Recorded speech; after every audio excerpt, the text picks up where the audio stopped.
You're listening to War. We are America Radio. 2, 1, 0. All engine running.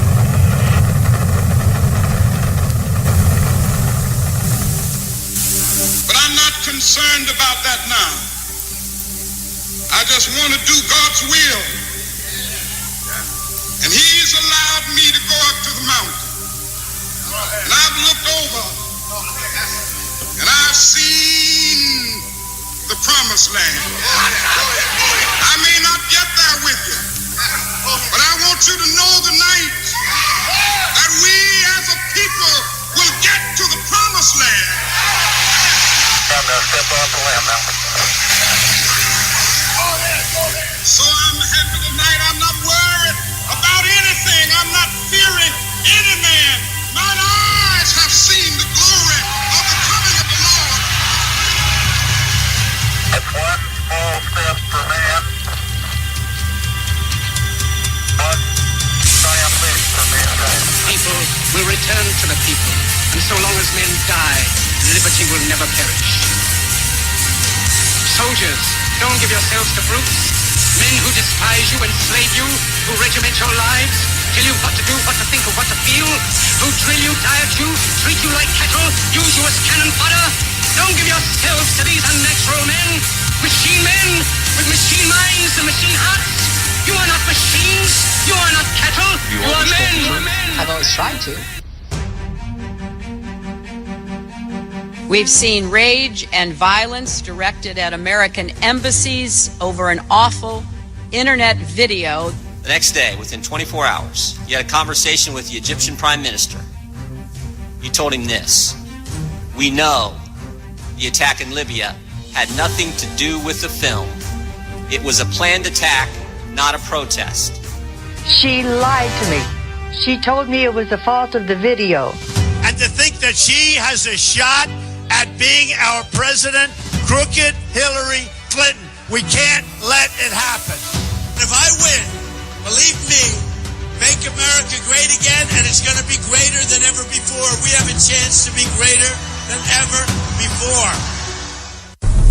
If we look to the answer as to why for so many years we achieved so much, prospered as no other people on earth, it was because here in this land we unleashed the energy and individual genius of man to a greater extent than has ever been done before. Freedom and the dignity of the individual have been more available and assured here than in any other place on earth. The price for this freedom at times has been high, but we have never been unwilling to pay that price.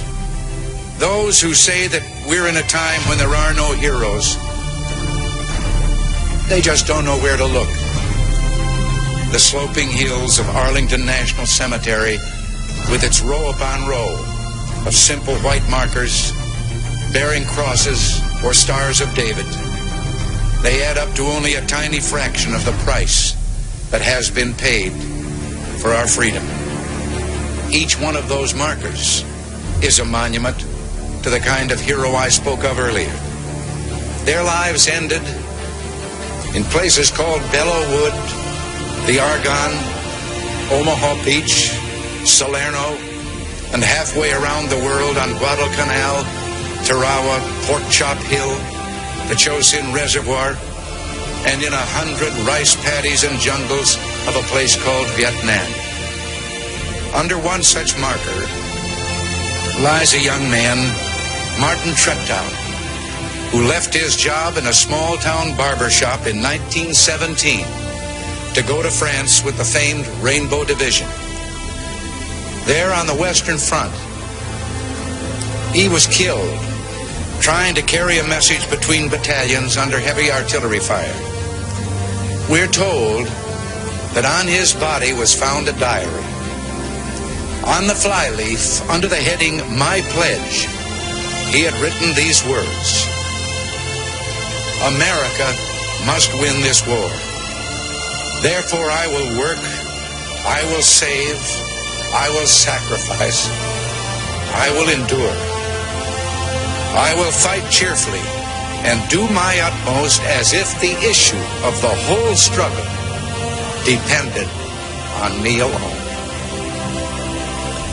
We must realize that no arsenal or no weapon in the arsenals of the world is so formidable as the will and moral courage of free men and women. It is a weapon our adversaries in today's world do not have. It is a weapon that we as Americans do have. Let that be understood by those who practice terrorism and prey upon their neighbors. As for the enemies of freedom, those who are potential adversaries, they will be reminded that peace is the highest aspiration of the American people. We will negotiate for it, sacrifice for it. We will not surrender for it now or ever. We are Americans. Tell all the other curs the law's coming. You tell them I'm coming, and hell's coming with me, you hear? Hell's coming with me! The United States. This is America, Jack. We're Americans! This is the power of suggestion. The ultimate gala spectacle. You want to hear the truth? Yeah, I want to hear the truth. The truth is, its cruel symptoms can strike anyone. That's all I'm going to say at this time. What creates an extraordinary life is an extraordinary mindset. Now that I got your attention, Listen to this. Let's go! We're now in the approach phase. Everything looking good. Control is good. 5, rocket copy. 3, 2, 1. Engage. The Wayne Dupree Program.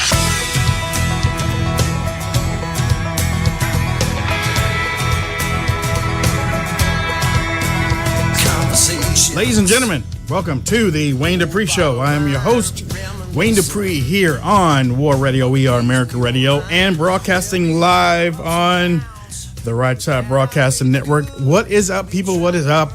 I have got a great show for you tonight. Some of you wonder, what's up with the intros and stuff? Well, you know what? Until I really hit the big time and I'm able to hire a staff, I got to share the show. And I got to share the show on all social media platforms, and that's basically what I do when I start the show. But I'm glad that you're hanging in there. Glad that you're with us tonight. And yes, that's right. The host panel is full of conservative names and some of the best radio show hosts that you need to get used to hearing. And I'm talking about Miss Cambry Nelson from the West Coast. What's up, Cam? Hey, I hope me being from California, people don't think I'm liberal. No, Cam. I just thought about that. You're saying that, and I'm like, wait a minute. I hope people know. I'm just kidding. No, everything's. There what's up, man? There are some conservatives out there. I got a lot to talk about when you want to talk about what's going on. All right. What a day. All right. Okay. Mr. Raymond German in the RSBN chat room. I can see you. I can see y'all. I just want to let you know I can see y'all. But we also have, let's see, what did I call Cam? What did I call Cole earlier today? Millennial. Can you remember? Huh? I'm trying to remember the. I think the exact word was gorgeous. No, but that wasn't it. Whatever. We have the Godfather of War Radio, Mr. Hutch Bailey Jr. What's up, Hutch? Good evening, Mr. Dupree. Good evening, Cole and Cam, and a special good evening to the RSBN chat room moderator-in-chief. Keep it clean over there, or she'll take you out. Yeah, she will. She will. She is on the job, and I'm trying to the millennial. I can't remember. Okay, the magnificent millennial. He's just a millennial, Mr. Cole McNeely. What's up? Just a millennial. Yeah, that's what it was. I can't remember what I said earlier. Yesterday. Oh my God. Okay. Well, ladies and gentlemen, we have a great lineup for you tonight. We have the First Lady of the Second Amendment, Miss Jan Morgan, that's going to be calling in a little bit later. And we also have Miss Haley Baumgardner, who works for the Trump campaign, and she's going to talk to us. She's going to give us some inside scoop about what's going on within the Trump campaign, and we can't wait for her to join and let us know, give us the inside give us the inside scoop.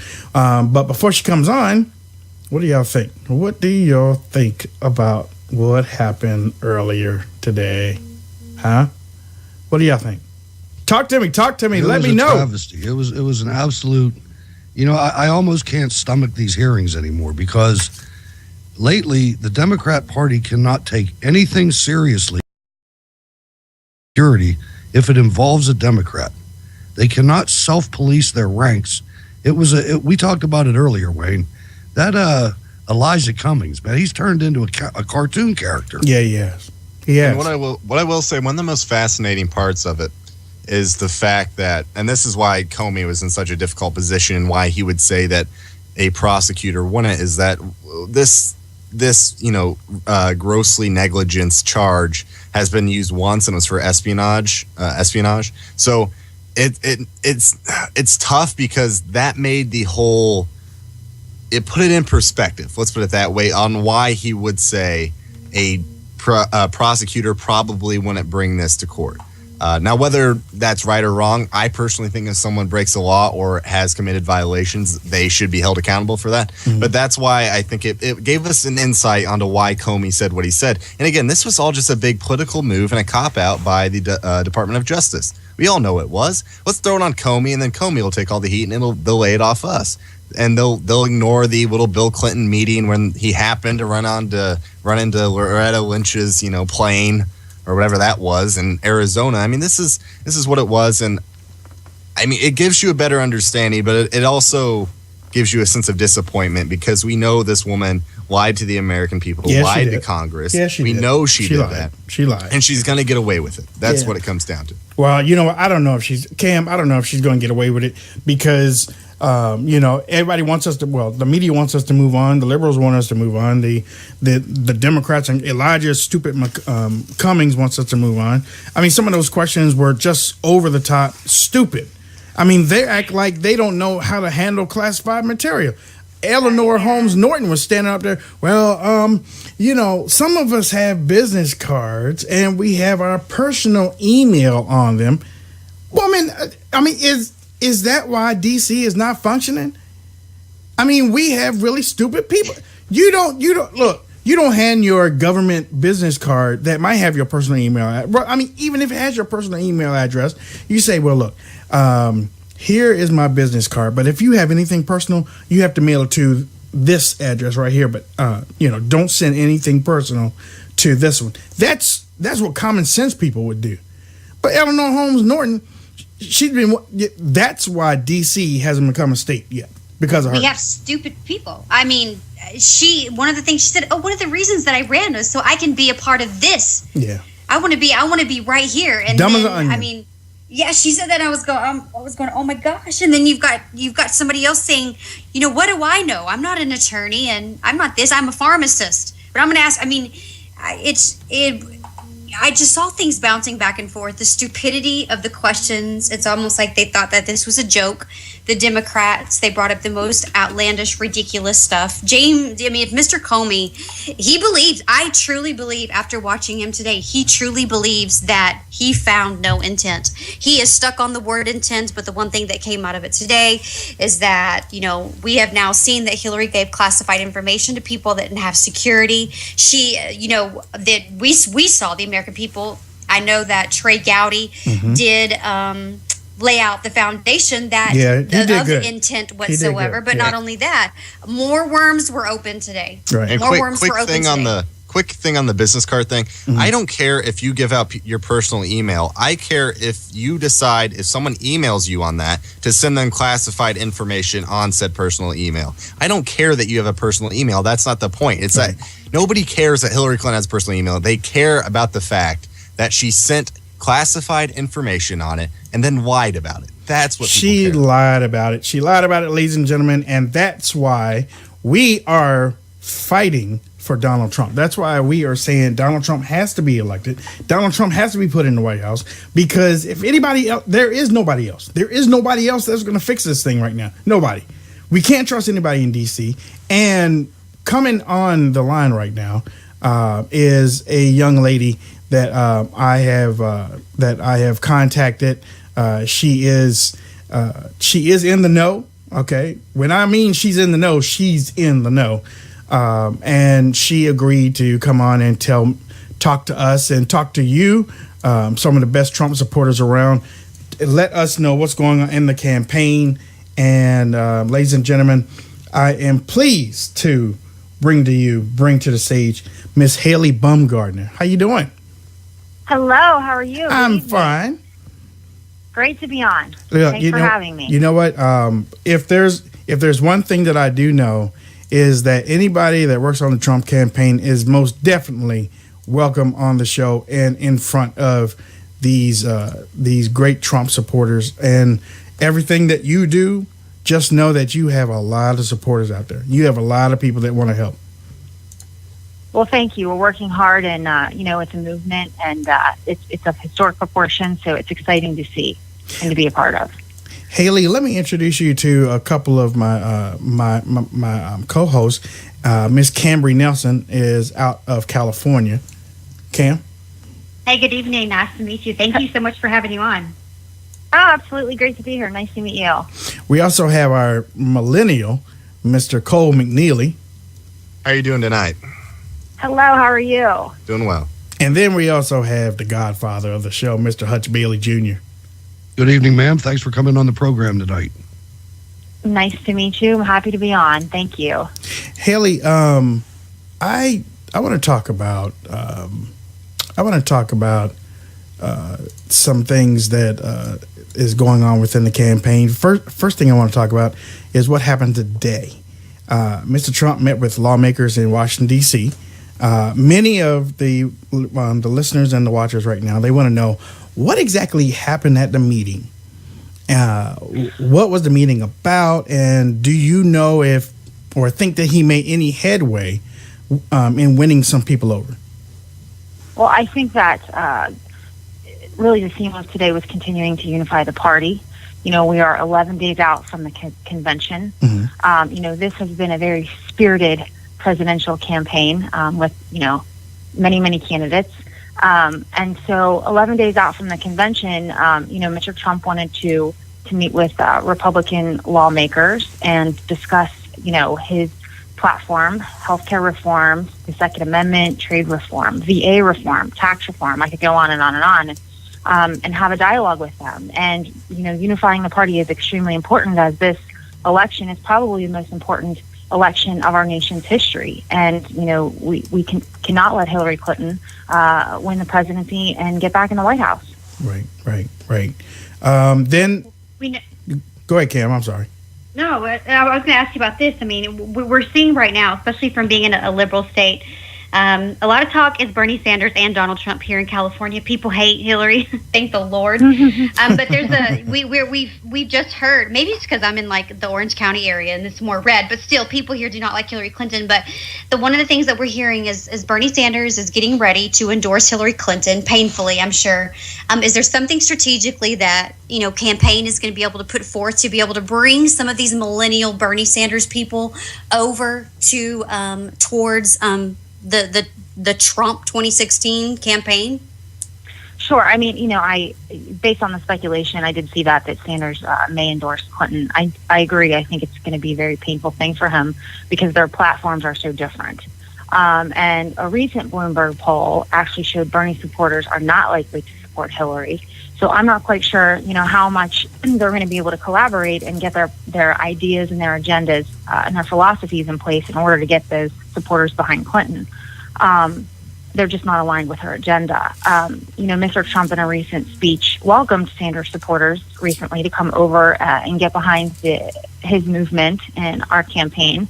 And a Rasmussen poll report today, shows Trump up above Clinton 42-40, and that accounts for a lot of the independent voters who are not aligned with a specific party. So I think moving forward, what we're going to see is continued momentum where we're touching those people who aren't traditionally aligned with, one party or the other. And I think that those Bernie Sanders supporters will be included in that, yes. And speaking of former 2016 candidates for president, Ted Cruz accepted a speaking role for the GOP convention. Some of our followers want to know, what's that all about? And do you know the night he might be speaking? It means a lot in the way of a possible VP. Well, it certainly is a very exciting development that happened with him, accepting a speaking position. I think what it indicates is everyone's understanding of the seriousness of this election, and again, preventing Hillary Clinton from going back into the White House. This is the most important election in our nation's history. We're electing the CEO of our country. And, Mr. Trump and Hillary Clinton couldn't be two more different candidates. Clearly, you know who my favorite is. But Mr. Trump, who wants to put America first, who wants to protect our Constitution, our Second Amendment, our Supreme Court, our borders, bolster our economy, fix our country.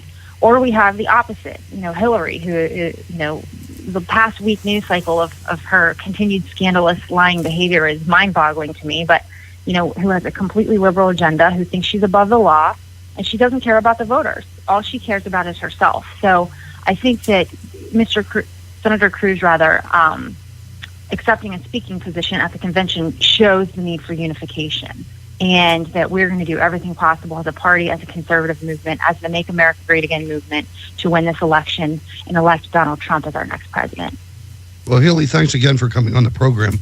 Do you think that with Mr. Trump as the chief executive, do you think he'll choose an executive vice president before the convention, or do you think he'll announce it during the convention if you're allowed to divulge any of that? We hear that it seems that Newt Gingrich and Chris Christie are pretty high on the list. Do you have any insight on that you could share with our audience? I'm going to leave that exciting announcement and rollout to my boss, Mr. Trump, all right. And I'm sure he will do it at the time he feels it's appropriate. Outstanding. I expected as much. Yes. Yes. Sorry, I don't have more to divulge. Let me ask you, when you're being asked questions from the mainstream media, and you know that they're coming at you to attack you rather than get information for you, how do you deal with that? What do you fall back on to tackle them and give the best answers that you can? Well, I think, one thing that I remember, and this is one thing that Mr. Trump does, is, I speak from the heart. I'm an everyday American. Mm-hmm. I'm a single woman. I support myself. I work hard. And all I can do is get up there and speak from my heart and tell the American viewers the truth. And it is amazing to me how one-sided the mainstream media and the liberal media are in terms of being a conservative spokesperson for the highest profile candidates that this country has ever had. And how salacious it can be. But I will continue to do that, and I will continue to get up day after day and speak from my heart in order to tell those truths, because it's my obligation as an American to make sure that, as a conservative movement, we take our country back, protect our Constitution, preserve our democracy, and make America great again. Well, you're just the perfect person that I want to ask. We've been talking about, instances when it comes to Donald Trump and having the allotted amount of staff and campaign staff when it comes to a point where he is being attacked by the media. Due to the fact that we know that Hillary Clinton has a ton, hundreds of staff. The one thing that I hear, and we've been discussing on the show, is he going to add to kind of like what you do, that when Donald Trump is attacked I don't think we've seen anything yet, when going in towards November, that he is going to have somebody, ready to make a statement, a comment, that's working with the press to be able to fire back immediately in a more rapid amount of time going forward into the general election? Yeah, that's an excellent question, and actually very well timed. We just brought on Jason Miller as our communications director. Jason's seasoned pro. Yes. Oh yeah, I know Jason. He's been a great pickup for the campaign, right? And we're so happy he's on board. We've initiated a rapid response aspect to the campaign, so those things are happening. And yes, we are adding talent as we move forward. But we are lean and mean. And that has worked, and we'll continue to grow smartly. It's quality versus quantity, and so we've proven that model works, albeit it's never been done before. But yes, we will grow our team strategically as we move forward to November. And Haley, I know you said that the vice president pick, you're not going to say, obviously, but can you tell us if there has been a pick, if the decision is made or not? Again, I'm going to let my boss, Mr. Trump, okay. Unveil that. That's what I figured. Yeah. We just want somebody that's like a pit bull, somebody that's just going to punch back 10 times harder than Trump. I'm sure it's going to be very exciting. I'll tell you that. Now, Haley, right now you have President Obama overseas speaking about some activity that happened in the United States, police officers shooting Black American men and circumstances around that. You see, I'm not a very big fan of presidents getting into situations like that before we even know all the facts. But will Mr. Trump even mention that or even deal with it at all in the coming days? I'm not 100% sure what he will do. I have not spoken with him about that, to be candid. But it is a sensitive issue, and that, as you mentioned, the facts have not been, fully divulged yet. So I'm not sure how he will respond to that. Well, I'll tell you this, Haley, we appreciate you coming on the show and starting up something that hopefully that we will continue all the way through the general election in November. You most definitely are going to be at the convention in a couple of weeks, correct? I will be there. All right, then we will have you at the table with us live. We'll be streaming audio and video on Radio Row. So I'll be in contact with you to make sure that we get you set up and sitting at the table with us to keep us updated on what's going on at the convention. Perfect. I look forward to it. Thanks for having me. Do me a favor. Let everybody know how they can contact you on social media. Sure. My Twitter handle, @HaleyBaum, which is HealyBaum. And ladies and gentlemen, please follow Haley on Twitter. Make sure that you follow her and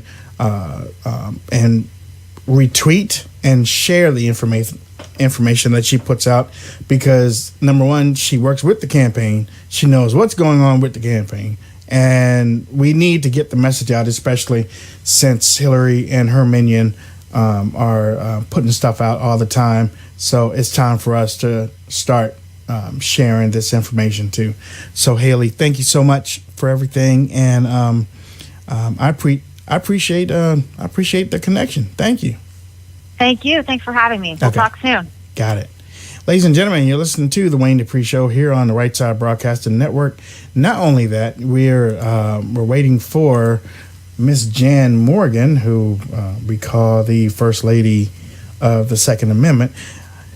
Briefly talked about that.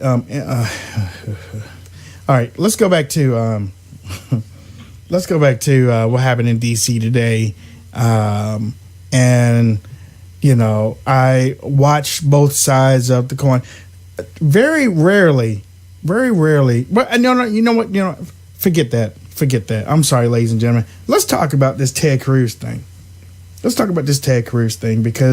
when I heard that Ted Cruz was going to speak at the GOP convention, my first inclination was no.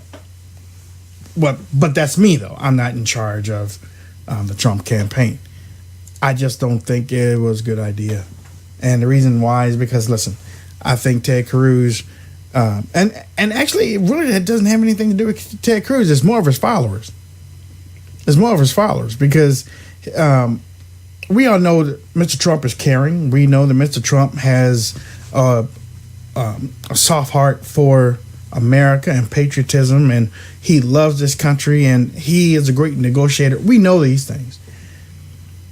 But I haven't come together with the Ted Cruz supporters or followers.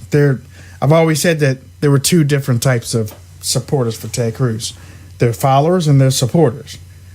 The supporters you can deal with. The followers you can't. Okay? The followers you can't deal with, because it's almost like Jim Jones thing. And you can get mad at me all you want to. They are the ones that tell you that that you aren't a Christian that you are conservative, that you are tearing down the party. They're turning it all on you.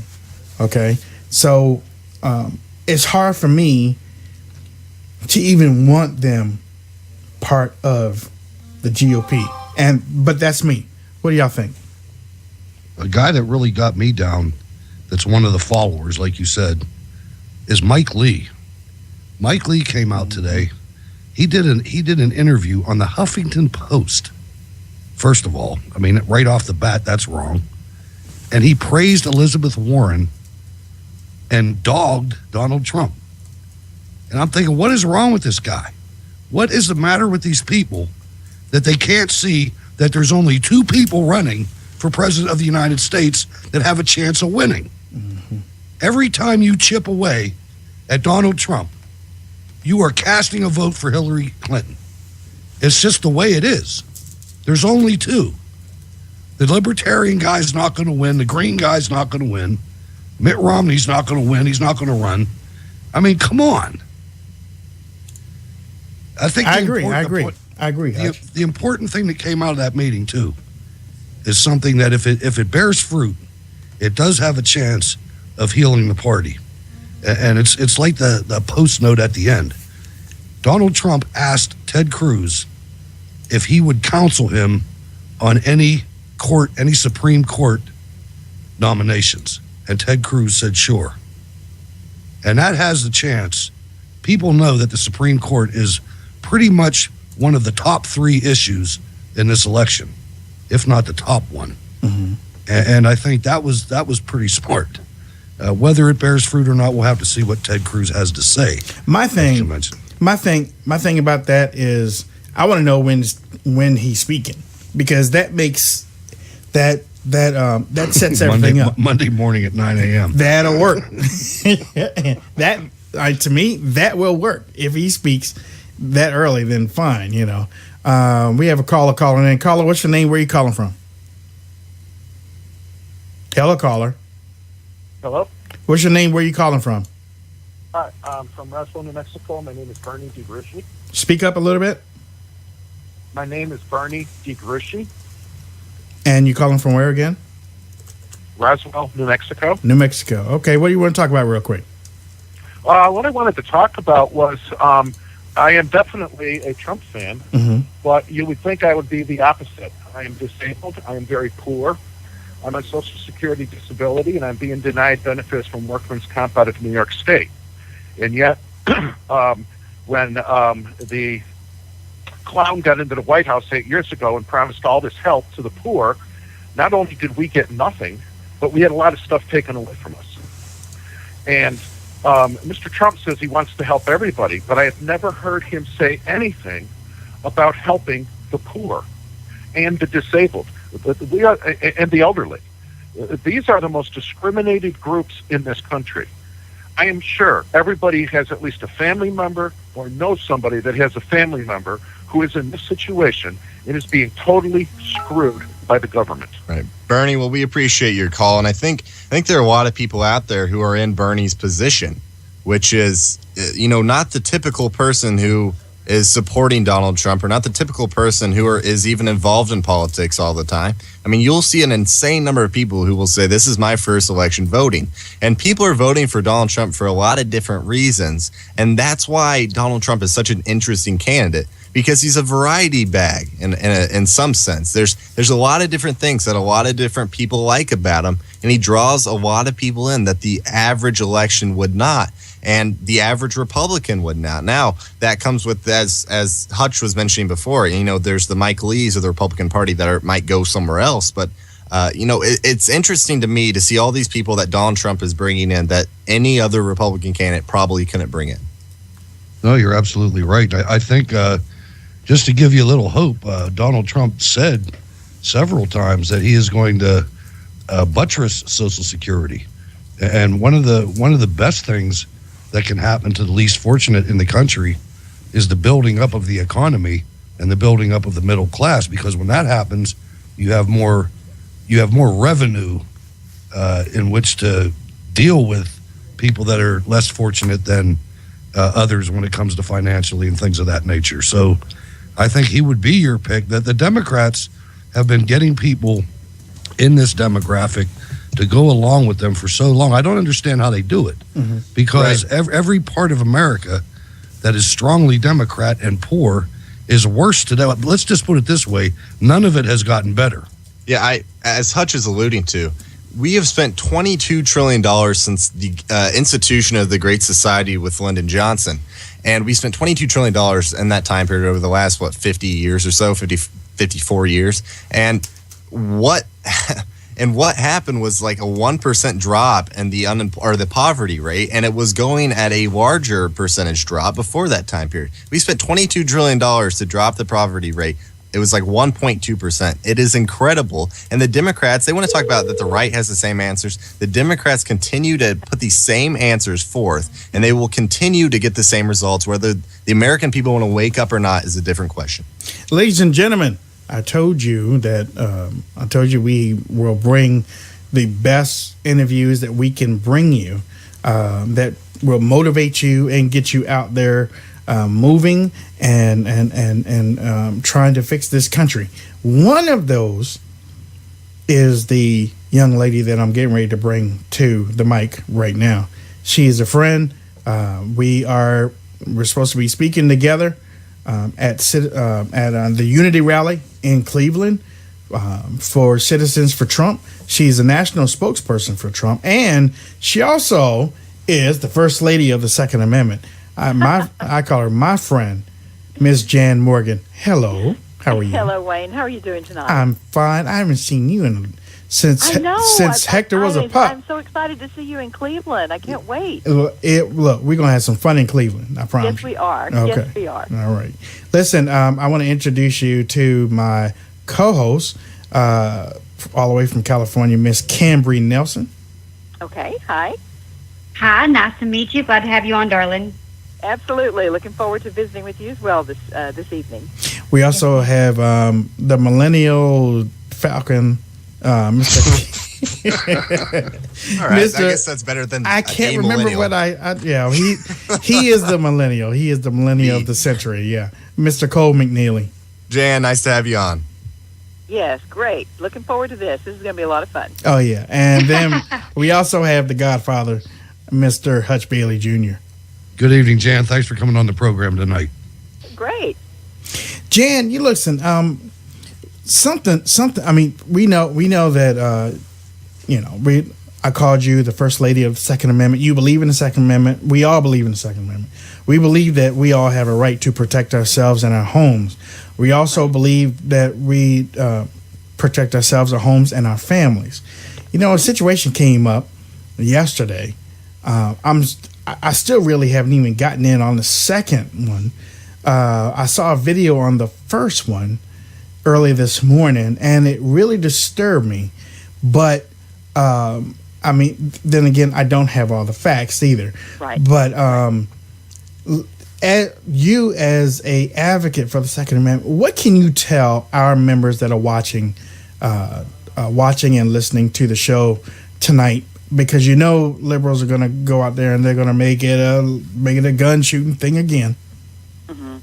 Well, unfortunately, you're talking about the two shootings this week by cops, right? Yes, ma'am.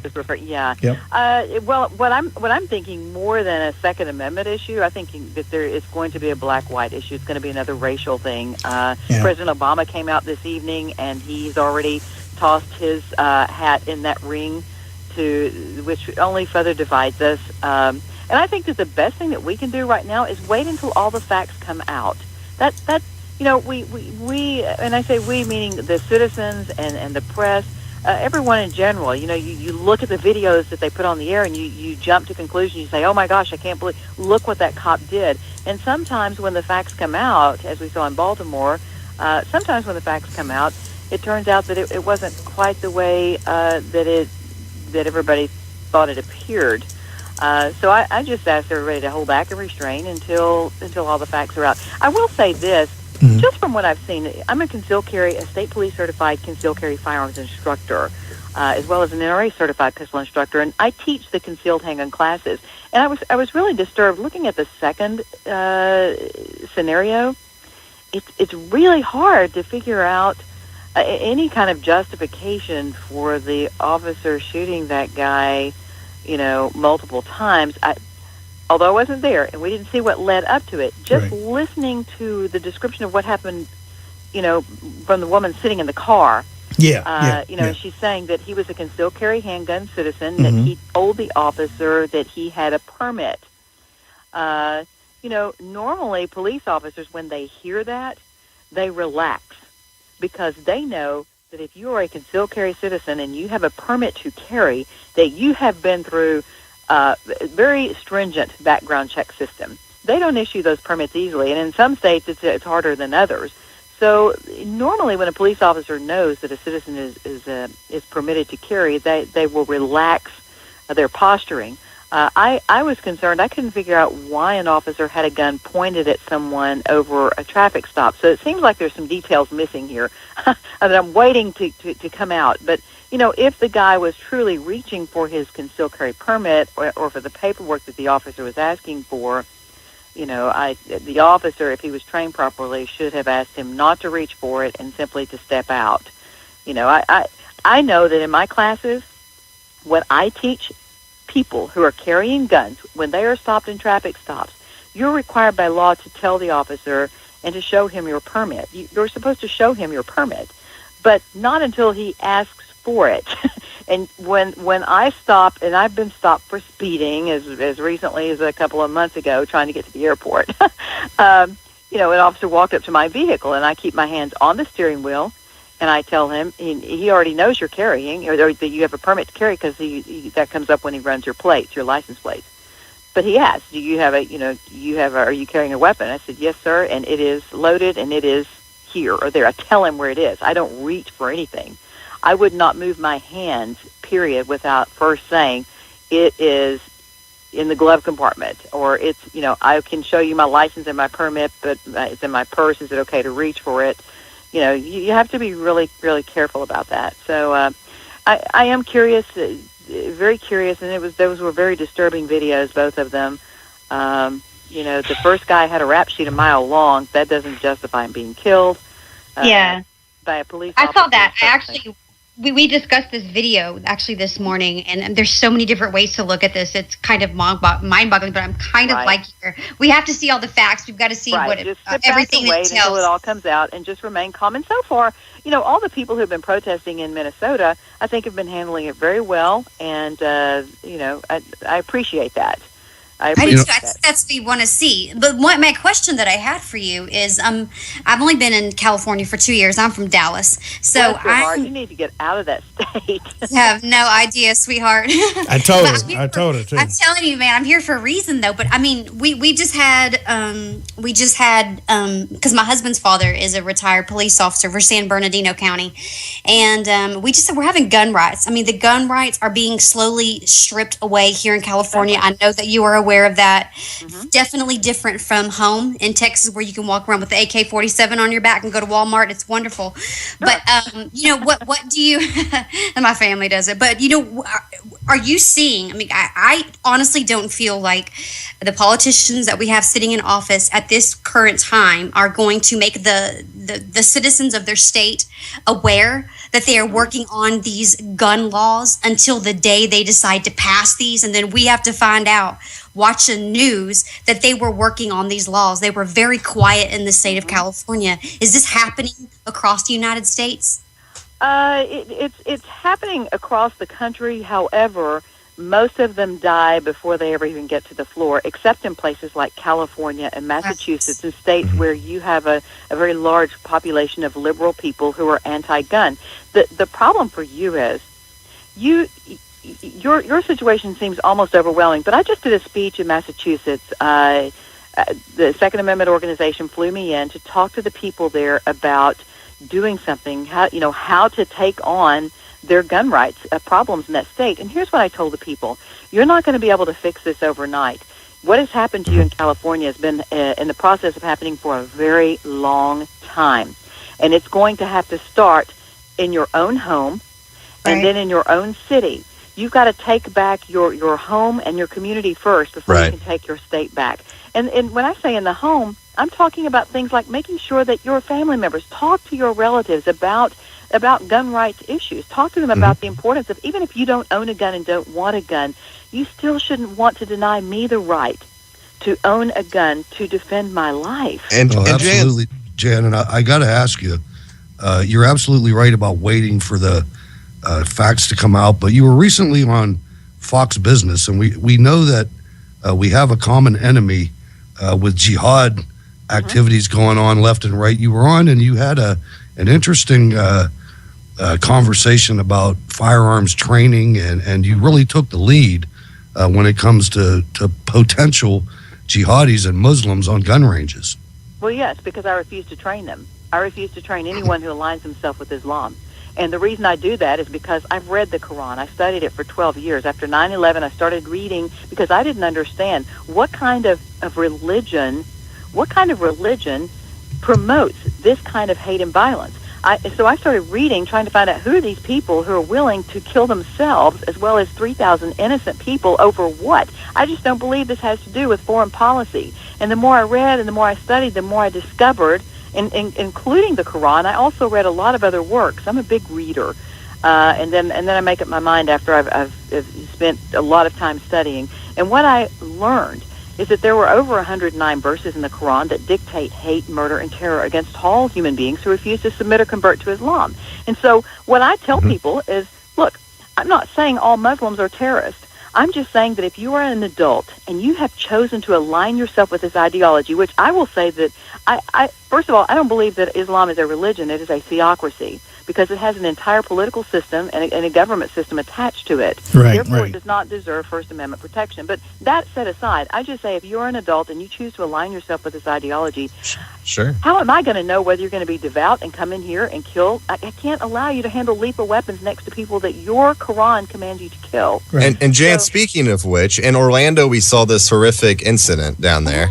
And I have my own theories and have my own explanations to it, but I'm going to throw this question to you because I think you are probably much more eloquent in stating it. How in the world would gun control ever help in in preventing an Orlando attack? Gun control is never the answer, period. And that's what I said on Fox the other day, just this last week. We're not, our legislators are attacking the wrong problem, and they're ignoring the big elephant in the room. You don't solve Islamic terrorism by gun control. We don't have a gun control problem in this country. We have an Islamic terrorism problem, and until you acknowledge the enemy, you can't defeat it, and you have to understand it. Right. And so to sit here for our legislators, now you're going to make me mad. I'm mad. For our legislators to sit here and say, we've got to do something about Islamic terrorism in the aftermath of this horrific thing that happened in Orlando. So we're going to do something about this by controlling the gun rights of law-abiding American citizens across this country while simultaneously opening our borders and allowing tens of thousands of Islamic refugees in this country, some of which are already terrorists, and many of which will become radicalized after they get here. How that is the most ridiculous idea that I have ever seen. And to think that Americans, that Democrats and liberals are swallowing that line of bull just blows my mind. That all of those legislators stood on the floor and had a sit-in and sat down and said, no, we've got a gun control problem, when, no, we have an Islamic terrorism problem. And you saw Islamic terrorists will murder you, whether they're going to use a machete to chop off your head or a bomb to blow up your body parts. They're going to kill regardless. Hey, Pam. Gun control is not the issue. Pam, we have a question from the chat room, and as you know, we have a lot of Trump supporters in there. They wanted to know your story of switching from Cruz to Mr. Trump. Yep. Mm-hmm. I'm not going to share all the details because there are some things that I learned when I was on the inside of the Cruz campaign. I was on the inside of the Cruz campaign. And there were things that I saw and was privy to that it was absolutely just repulsive to me.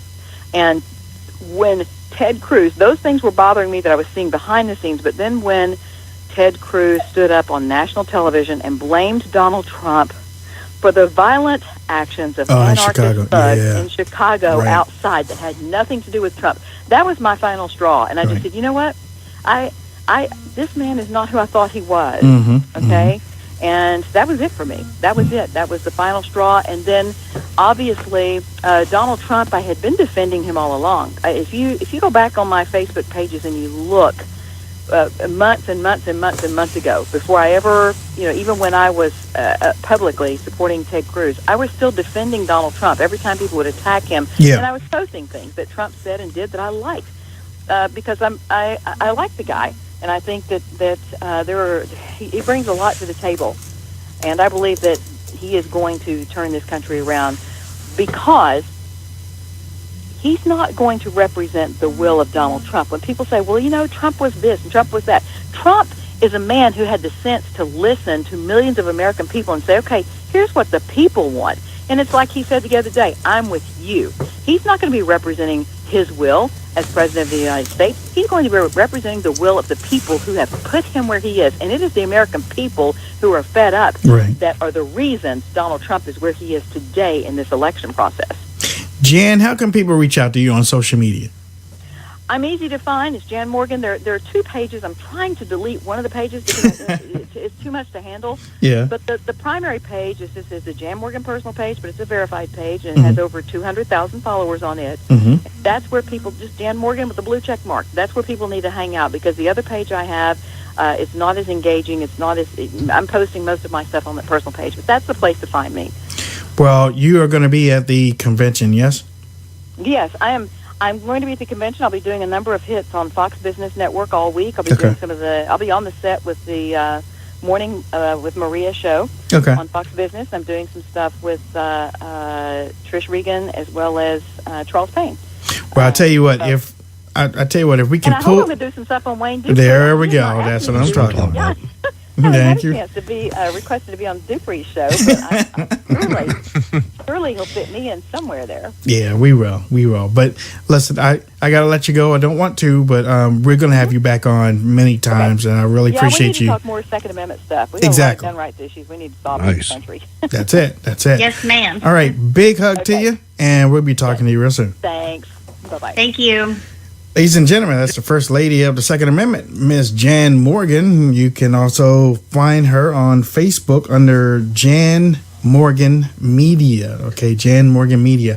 I want to give a shout out to the people in the control room, Mr. J and Mom. How you doing, Mom? Mom is in the chat room or is in the production room today. Let me see. Let me take this call. Caller, what's your name? Where are you calling from? Hey, my name is Sonny. I'm calling from Raleigh. You calling from where, Sonny? Raleigh, North Carolina. North Carolina. All right. What you want to talk about? Real quick. Hey, I just want to say that I was an early in Democrat, but I just changed myself to Republican myself and my wife. And just basically, whatever is going on, we fully agree with Donald. The only point I wanted to make, because I'm an immigrant and I migrated into this country and I've been living here and fully assimilated the last 30 years. And my kids are born here and they're married and all. And the point I want to make is the bigger picture about the invasion of the Islamic world. If you look back into the continent that we came from, we were ruled by the Islamic rule for 300 years. And the way they do that is by pure intimidation, Like they will behead the people, they will bury them half buried in sand and run elephants over that. And this is only to instill fear so that half of the population do not want to fight them again because they're so terrified, Right. Well, Sonny, thank you for your call. We appreciate you calling in, and it's great to hear different perspectives on all these things, and that's what's important. This is what I'm talking about, Trump being able to bring different people in. He has that gift and has that ability to connect with people that many other people don't. Caller, what is your name? Where are you from? Name is Phone Edge, watching live from the RSBN chat room. How you doing? Oh, love it. Shout out to the chat room, the most knowledgeable, energetic Trump supporters on the planet, and very few wackadoos, but Phil, Glenn, Stonewall, awesome. Mandy, unbeatable. What you want to talk about real quick? I'm a retired FBI agent. Mm-hmm. Thank you for your service. I have a few thoughts about the activities of today, but specifically for Trump supporters who are faced with the Democrats and this whining of the every other 5 minutes we had to listen to the whine today about there was only 3 classified documents that were marked. Yeah, I heard that. It matters not. It's marking on a document. Yeah. No, you're absolutely right, caller, and thanks for your call. We appreciate it. They want to focus on it. There were thousands of communications that were classified because of the content, not because of a marking. That's right. No, you're absolutely right, and we appreciate your call. And what the caller said really is, if you look at the Code of Federal Regulations, it doesn't even talk about classification. Right. That's government property, and if you destroy it, you are no longer eligible to hold public office. You're in trouble. You are in trouble. Ladies and gentlemen, you have been watching the Wayne Dupree Show on the Right Top Broadcasting Network. And for our Spreaker listeners, you have been listening to us on Spreaker.com or WeAreAmericaRadio.com. Tomorrow night, we're going 2 hours. We're going to do 2 hours tomorrow night. And we're also going to do 2 hours on Saturday night. Tomorrow night, we're going to have call-ins. We want to hear from you. We want to hear from Donald Trump supporters. We want to hear from you we want to hear your passion tomorrow night. Okay, so we're going to be on here from 2 hours starting at 8 o'clock. We're going to be on here from 8 to 10 tomorrow night. 8 to 10 tomorrow night. We want to hear you call in and talk to us. We're going to have a round table here. We're going to be answering your calls. Make it funny, make it good, but make it passionate. And we want to hear why are you supporting Donald Trump? We want to hear you. And on Saturday night, we have a special Saturday night. We have Dolly Kyle. She is a friend of the show. And she's going to call in. And she's got some information on Bill and Hillary Clinton that you don't want to miss. I'm talking about she has secrets. She knew Bill Clinton when she was 13 years old or 12. Let's just put it this way. Dolly calls Bill Clinton Billy. She calls Bill Clinton. Let's just put it that way. That's Billy. how close she is. Okay. And she knows she knows a lot. She knows a lot, and she's willing to tell it all. But you have got to be here on Saturday night. 2 hours. 2 hours on Saturday night. We're going to be here, and Dolly Kyle's going to be here. And you know what? She'll be taking some phone calls. So if you have any questions for her and Bill Clinton and Hillary Clinton, believe me, she knows a lot on Hillary Clinton too. Yeah, she knows a lot on Hillary Clinton. You guys are going to love her. You're going to love Miss Dolly Kyle. And she even knows where Billy's freckles are. Oh, yeah. Now you're starting to hear the real show. Her. You guys see the text messages coming back and forth. I mean, you guys, if you want to call in about somebody that knows the Clintons on the personal side, not just the corruption side, you guys have got to be on Saturday night. She's a hoot. She is funny. Her mouth isn't filtered sometimes, but you're going to see a different side that you're not going to see or read in any book ever, right? And just know that you're going to leave here. You're going to leave this show on Saturday night, and you're going to have to go to church on Sunday. You're going to have to go to church on Sunday. There is no other way. You're going to have to go to church on Sunday because all the stuff that you hear is going to be the truth. She has a book out. She's going to be talking about her book, and y'all need to go out and get her book. As a matter of fact, we'll give you the link tomorrow on the show, but you got to go out and get her book. Miss Dolly Kyle is going to be here 2 hours on Saturday night, 8 to 10. But tomorrow night is your night, 8 to 10 p.m. Eastern Standard Time. You and us, we're going to be here together. Cam, how can people reach you on social media? I'm on Twitter at Cam, KAMVTV. Cole. You can find me on Twitter at Millennial Falcon. Just kidding. At Cole McNeely on Twitter.